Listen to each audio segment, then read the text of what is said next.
তোমরা সকলে কেমন আছো? আমি তো ভালো আছি। আর ভালো আছি বলে আমি চলে এসেছি চিকেন স্যুপ তৈরি করার জন্য। আর চিকেন স্যুপ তৈরি করার জন্য দেখো, প্রথমে আমি এটা প্রেশার কুকারে করব। তাই জন্য একটু মোটা মোটা করে গাজর কেটেছি। প্রেশার কুকারে করলে বেশি ছোট করলে গলে যাবে। আর এখানে একটা বড় সাইজের পেঁয়াজ নিয়ে নিয়েছি। পেঁয়াজটাকে 4 টুকরো করে এইভাবে দুটো তিনটে লেয়ার ধরে ধরে আমি ছাড়িয়ে নেব। দুটো তিনটে লেয়ার ধরে ধরে ছাড়িয়ে নেব। এইভাবে চিকেন স্যুপ তৈরি করলে খুব ভালো হয়। এই যে পুরো লেয়ারটা ছাড়াবো না, দুটো তিনটে লেয়ার ধরে ধরে ছাড়াবো আমি। আর পেঁয়াজটা ছাড়িয়ে আমি ধুয়ে নিয়েছি। এইভাবে পেঁয়াজগুলোকে ছাড়িয়ে নিতে হবে। সম্পূর্ণ ছাড়ানোর দরকার নেই। সম্পূর্ণ ছাড়াতে গেলে তো অনেক পেঁয়াজের খোসা হবে। সেই জন্য দুটো তিনটে লেয়ার ধরে ধরে এইভাবে ছাড়িয়ে নিতে হবে। ছাড়িয়ে নিলাম। এখানে 1 কুচি আদা নিয়েছি। আদাটাকে আমি কুচি কুচি করে নেব, যাতে আদাটা মুখে পড়ে, প্রতি গ্রাসে গ্রাসে মুখে পড়ে। এইভাবে একদম পাতলা পাতলা করে কেটে কুচিয়ে নেব একদম। নিয়ে নিয়েছি আমি 200 গ্রাম চিকেন। চিকেনটা একদম সলিড চিকেন। আর এটা আমি লবণ মাখিয়ে রেখে দিয়েছিলাম ঘন্টা 2 আগে। তার কারণ লবণ মাখিয়ে রেখে দিলে এটা খুব সফট হয়ে যাবে আর খুব নরম হয়ে যাবে। এখন এগুলোকে আমি ছোট ছোট পিচ করে কেটে নেব। একদম ছোট ছোট পিচ করে কেটে নেব চিকেনগুলোকে। ছোট ছোট পিচ করে চিকেন দিয়ে স্যুপ তৈরি করলে খুব সুন্দর হয়। সেদ্ধ করে, হাড়ওয়ালা চিকেন সেদ্ধ করে আবার যদি ছোট ছোট পিচ করা হয়, সেটার থেকে আমার মনে হয় আমি এইভাবেই তৈরি করি। আর এটা খুব সুন্দর হয়। তার কারণ আমাকে আর জল থেকে তুলে ছোট পিচ করার প্রয়োজন হয় না। তাই জন্য আমি এটা প্রথমেই ছোট ছোট পিচ তৈরি করে নিচ্ছি। লবণ দিয়ে ম্যারিনেট করার কারণে দেখো, হাত দিলেই এরকম ছিঁড়ে বেরিয়ে আসবে, কারণ এটা একদম নরম হয়ে গেছে আর একদম সফট হয়ে গেছে। তোমার চাকুর কোনো প্রয়োজনই হবে না প্রত্যেকটাতে। এক একটাই হয়তো কাটা যায় না, কিন্তু না হলে তোমার প্রত্যেকটাই কাটা যাবে। এইভাবেই ছিঁড়ে ছিঁড়ে নিলেই একদম পুরো টুকরো হয়ে যাচ্ছে। লবণ দিয়ে ম্যারিনেট করার রাখার কারণেই কিন্তু এটা হয়েছে। এখন আমার চিকেনগুলো সব ছোট ছোট করে সাইজ করে নিয়ে নিয়েছি। এখন আমি চলে যাব রান্নার চক্করায়, গিয়ে একটা প্রেশার কুকার বসিয়ে দেবো প্রথমে। দেখো, দুটো গোটা পেঁয়াজ নিয়েছি। এই পেঁয়াজগুলো আমি একদম মিক্সচারে পেস্ট করে নেব, আদা ভাঙা করে নেব। পেঁয়াজ দুটো আমি একবার ঘুরিয়েই নিয়ে নেব। একটা প্রেশার কুকার বসিয়ে দিয়েছি। আর প্রেশার কুকারে আমি দিয়ে দেবো সামান্য সাদা তেল। একদম সামান্য সাদা তেল দিয়ে দিলাম প্রেশার কুকারের ভেতরে, দেখতেই পাচ্ছ।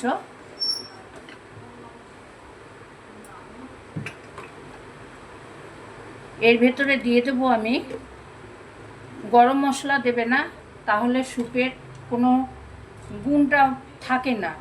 আমি দিয়ে দেবো 2-4টে জিরে ফোড়ন। 2-4টে জিরে ফোড়ন দিয়ে দিলাম। এখন প্রথমেই দিয়ে দেবো গাজরগুলোকে ফার্স্টে একটু ফ্রাই করে নিতে হবে।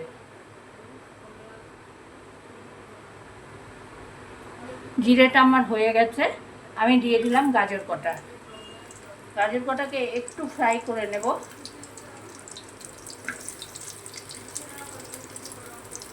প্রেশার কুকারে করলে স্যুপটা খুব সুন্দর হয়। খুব বেশি ফ্রাই করার দরকার নেই, সামান্য একটু ফ্রাই করলেই হবে। এরপরে দিয়ে দেবো আমি একটা পেঁয়াজ, সেই পেঁয়াজটা দিয়ে দিলাম। পেঁয়াজটা দিয়ে একটু নাড়াচাড়া করব।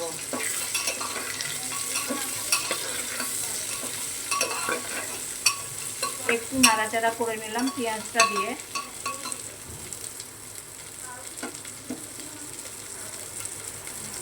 এখানে এখন দিয়ে দেব আমি বিট লবণ। বিট লবণ দিয়ে স্যুপ রান্না করলে খুব সুন্দর হয়। সাদা লবণটায় অতটা টেস্ট হয় না, তাই জন্য আমি বিট লবণ দিয়ে দিলাম।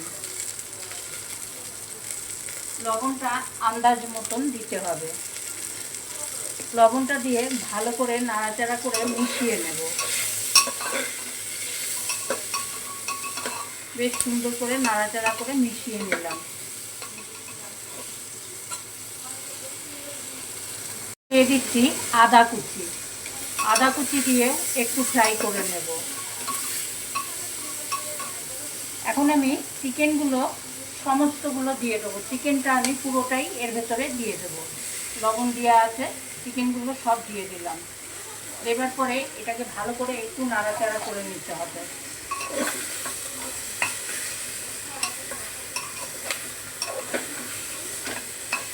এটা কিন্তু দেওয়ার সঙ্গে সঙ্গে দেখতেই পাচ্ছ একদম কুকারের গায়ে লেগে যাচ্ছে। ম্যারিনেট করে রাখার কারণে এটা ভীষণ নরম হয়েছে আর খুব সুন্দর হয়েছে। এখন এর ভেতরে দিয়ে দেবো সামান্য একটু গোলমরিচের গুঁড়ো। গোলমরিচের লঙ্কা একদম দেওয়া যাবে না, তাই জন্য গোলমরিচের গুঁড়োটা দিয়ে দিলাম। গোলমরিচের গুঁড়োও কিন্তু বেশ ঝাল হয়, সেটা তোমরা আন্দাজ করে দেবে। এখানে পেঁয়াজ পেস্ট করে রেখেছি, সেটাও দিয়ে দেবো। এখন পেঁয়াজের পেস্ট দিয়ে দিলাম। পেঁয়াজের পেস্ট দেওয়ার কারণে স্যুপটা বেশ ঘন হবে। পেঁয়াজের পেস্ট দিয়ে বেশ ভালো করে মাখিয়ে নেব। একদম সুন্দর করে মাখিয়ে নেব। নিয়ে 2 মিনিট নাড়াচাড়া করে ভেজে নেব।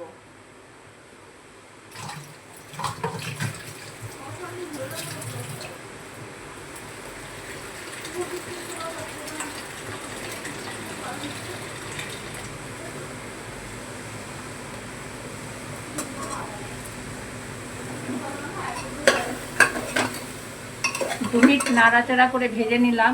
এইবার পরিমাণ মতন জল দিয়ে দেবো। দিয়ে দিলাম পরিমাণ মতন জল। এটা সেদ্ধ হবে সেরকম মাপের জল দিয়ে দিলাম। জল দেওয়ার পর এটা বেশ খানিকক্ষণ ফুটিয়ে নিতে হবে। সঙ্গে সঙ্গে মুখ লাগিয়ে দিলে জলটা সেদ্ধ হবে না, সেই জন্য একটু টাইম ভালো করে টকবক করে ফুটিয়ে নিতে হবে। এই সময় আমি 1 চামচ কর্নফ্লাওয়ার গুলে নেব। এখন এই সময় বন্ধুরা সামান্য একটু কর্নফ্লাওয়ার গুলে দিয়ে দেবে, তাহলে তোমার স্যুপের যে জুসটা বেশ একটু গাঢ় হয়ে যাবে। আর তার সঙ্গে আমার পেঁয়াজও দেওয়া আছে, তার জন্য স্যুপটা সুন্দর গাঢ় হবে। স্যুপটা এই কর্নফ্লাওয়ারটা সেদ্ধও হয়ে যাবে। এখন এটা একটু ফুটিয়ে নেব। ফুটিয়ে নেবার পর এটার মুখটা লাগিয়ে দেব। এটা দেখো এখন টকবক করে ফুটছে। এই টাইমে সামান্য জিরে ধনের গুঁড়ো এর ভেতরে দিয়ে দেবো। সামান্য জিরে ধনের গুঁড়ো। এইবার এর মুখটাকে আমি লাগিয়ে দিয়ে 3টে সিটি মেরে নেব। মুখটা লাগিয়ে দিলাম, 3টে সিটি মেরে নেব। দেখো বন্ধুরা একদম স্যুপ রেডি। আমি বাটিতে দিয়ে দিয়েছি খাওয়ার জন্য। এইরকম স্যুপ প্রত্যেকদিন খেতে পারলে শরীরে ভীষণ এনার্জি আসবে। হ্যালো বন্ধুরা, চলে আসলাম রান্নাঘরে। কি বলো? এটা হচ্ছে চাল কুমড়ো। চলো দেখো চাল কুমড়ো কী করছে। আজকে তৈরি করব নারকেল দিয়ে চাল কুমড়োর ঘন্ট। আর নারকেল দিয়ে চাল কুমড়োর ঘন্ট করার জন্য কিন্তু এই ধরনের একটা কচি চাল কুমড়ো লাগবে। আর চাল কুমড়োটাকে আমি বেশ সুন্দর করে ধুয়ে নিয়েছি। ধুয়ে এখন কেটে নেব। আর নারকেল ছাড়িয়ে নিয়েছি। নারকেল ছাড়িয়ে রেখেছি, মিক্সচারে পেস্ট করব। তাহলে আগে চাল কুমড়োটাকে এইভাবে তো ফালি দিতে নেই, মেয়েদেরকে। তো আমি এইভাবে কাটবো। এইভাবে কাটলে ক্ষতি নেই, কিন্তু এইভাবে ফালি দিতে নেই। তো আমি দেখো এই রকমভাবে কেটে নিচ্ছি। প্রথমেই এই যে এইভাবে কেটে নেব। কেন বলো তো, আগেকার দিনে মানুষরা বলতো চাল কুমড়ো গোটা দিতে নেই, ফালি। এইভাবে টুকরো করে নেব। টুকরো করে নিয়ে চাল কুমড়োটাকে কাটবো। একদম কুচি কুচি করে কাটবো, কিন্তু মেশিনে কাটলে আবার হবে না। একদম কচি চাল কুমড়ো দেখো, একটু বীজ হয়নি। আর এখন তো চাল কুমড়ো বাজারে সস্তা, আর খুব সুন্দর সুন্দর চাল কুমড়ো পাওয়াও যায়। আর নারকেল দিয়ে চাল কুমড়োর ঘন্ট করলে কিন্তু খেতে খুব টেস্টি হয়। তাহলে আমি আগে চাল কুমড়োটা কুচিয়ে নিয়ে তারপরে তোমাদের সামনে আবার ফিরে আসছি। সমস্ত চাল কুমড়োগুলো দেখো আমি ছাড়িয়ে নিয়েছি। ছাড়িয়ে নেবার পর ঠিক পাতলা পাতলা করে কাটতে হবে বন্ধুরা, বেশি মোটা মোটা কাটলে হবে না, একদম পাতলা পাতলা করে কাটতে হবে। একদম পাতলা পাতলা করে কাটবো, কেটে কুচিয়ে নেব। ছাড়িয়ে নেবার পর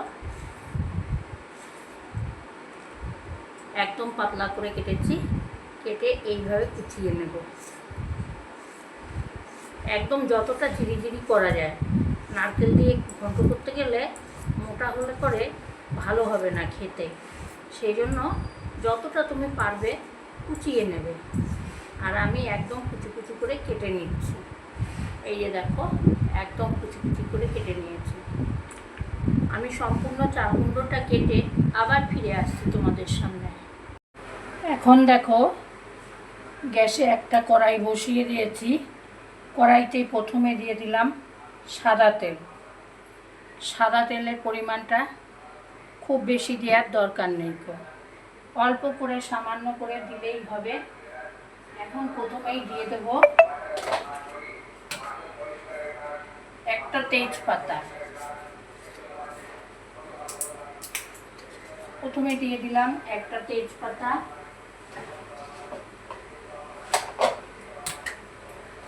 এরপরে দিয়ে দিলাম দুটো ছোট এলাচ।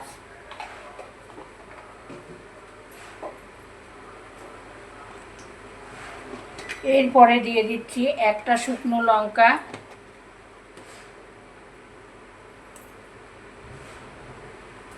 একটা শুকনো লঙ্কা ফাটিয়ে দিয়ে দিলাম।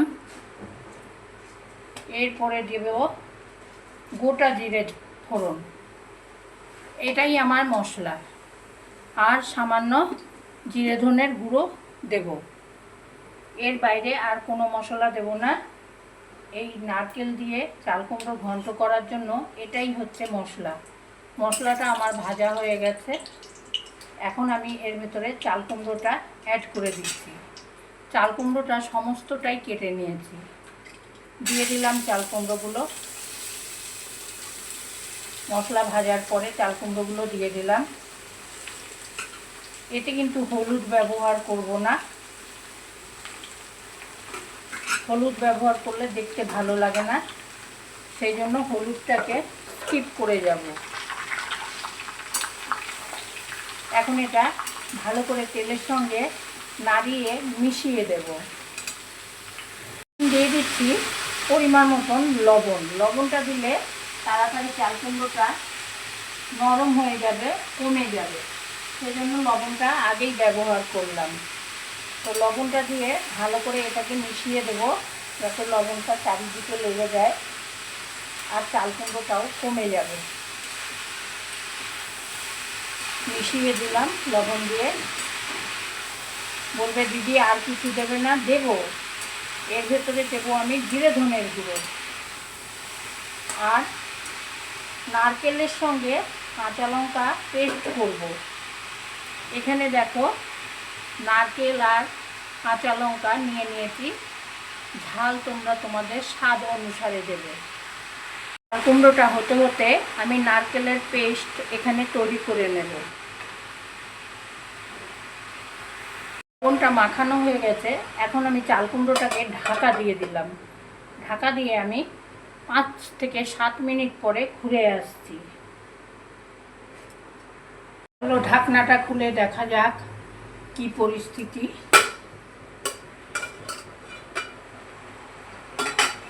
বেশ অনেকটাই জল বেরিয়ে গেছে। আর লাউ আর চাল কুমড়ো দিয়ে জল বেরোবে না এটা তো হয় না, তাই না? এ তো হবেই, জল বেরোবেই। কিন্তু সেন্ট খুব সুন্দর বেরিয়েছে, গন্ধটা। এখন আবার ঢাকা দিয়ে দেবো। আবার 5 মিনিটের জন্য ঢাকা দিয়ে দিচ্ছি।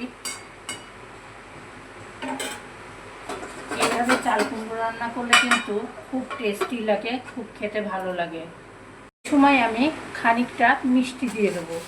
বাতাসা দেবো না, বাতাসা দিলে লাল হয়ে যাবে। আমি চিনি ব্যবহার করলাম।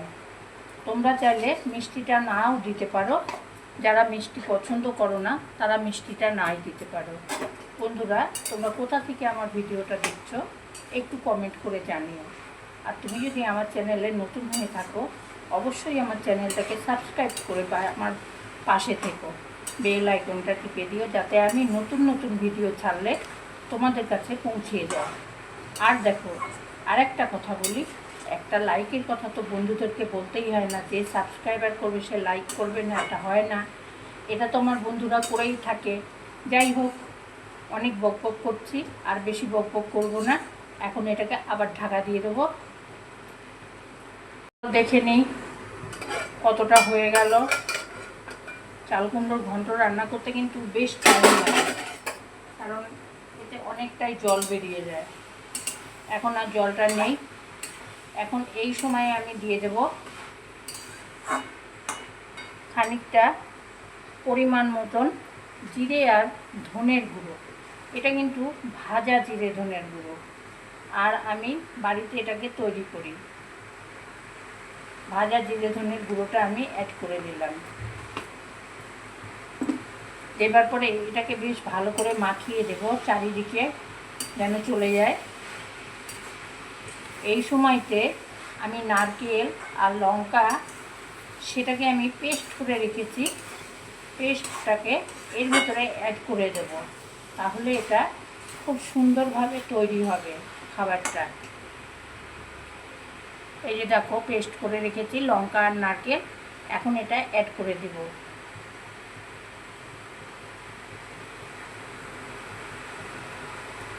ঝাল তোমরা তোমাদের স্বাদ অনুসারে দেবে। আমি এখানে 3টে লঙ্কা দিয়েছি। এবার এটাকে বেশ সুন্দর করে মাখিয়ে দেব।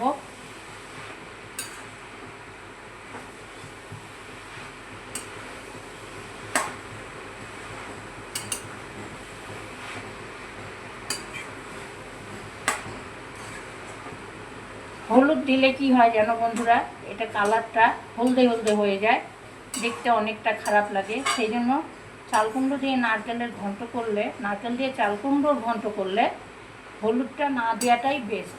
তাই জন্য আমি হলুদটা দিই না। এই সবজিটা রান্না করো তারা তো জানোই কতটা টেস্টি আর কতটা খাবারটা সুন্দর হয়। আর যারা এখনও তৈরি করোনি, আমি বলবো অবশ্যই একবার তৈরি করে খেয়ে দেখবে।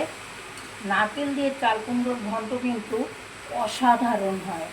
তুমি এমনি চাল কুমড়োর ঘন্ট করবে, অতটা টেস্ট হবে না, কিন্তু নারকেল দিয়ে করলে অসাধারণ খেতে হয়। এই দেখো বন্ধুরা, নারকেল দিয়ে চাল কুমড়োর ঘন্ট একদম রেডি হয়ে গেছে। দারুণ দারুণ টেস্টি। একবার বাড়িতে তোমরা অবশ্যই তৈরি করে দেখবে। আর যারা তৈরি করো তারা তো জানোই কতটা টেস্টফুল।